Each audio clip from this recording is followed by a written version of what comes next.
The lives of so many of the people gathered at Redland in Bristol have been touched by the tragedy of drugs. Some have lost children, husbands, wives, brothers or sisters. Any single loss of life is devastating. But Rose Humphreys lost 2 sons to drugs.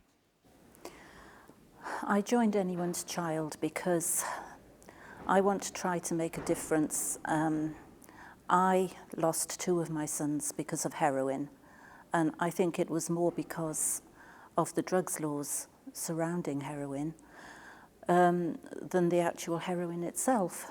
And I don't want to see other parents ending up grieving for their children like we've had to grieve for 2 of ours. Rose is just one of the voices calling for a serious rethink of our drugs laws.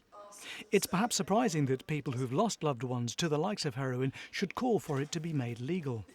But Amy Garidis, whose husband died from a lethal cocktail of drugs, says it's the only way for society to take control. We were together 11 years up until his death. We had a wonderful life. He was a professional man. He worked as a product manager for a national newspaper in London. We had a daughter who's now 3, and generally life was fantastic. But unfortunately, Chris had this Valium addiction, which was an underlying problem. He went to Barcelona for a business trip and took a mixture of heroin and Valium and died in his hotel room.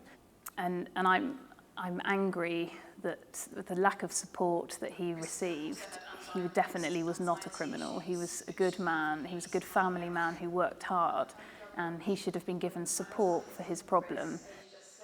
Government figures say there are more than 300,000 problem drug users in England, and their habit costs us around £15 billion a year, much of it dealing with drugs-related crime. Campaigners say legal regulation of drugs through prescriptions will save lives and protect health, reduce crime and violence, protect children, and save money for society.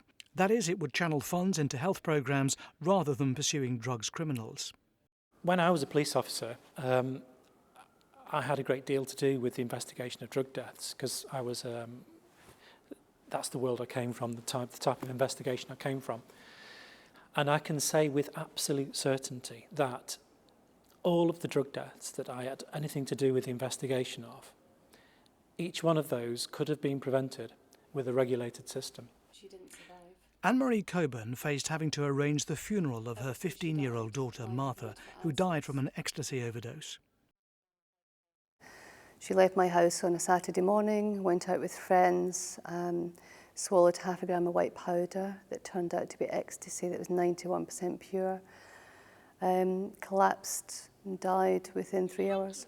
Nothing's changed since Martha died, I know that, and that's what motivates me every day to keep this going, because until something changes, the dangers are there. 50 people every week in the UK die from a drug-related death, and that's 50 more people become me.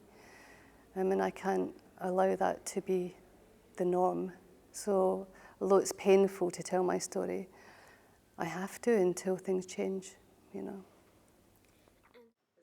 The families here ask how many more young people like Martha will die before society finally tackles the drugs issue head-on by changing attitudes and rewriting what they say are out-of-date laws unfit for tackling the scale of the drugs problem of 2015 and beyond.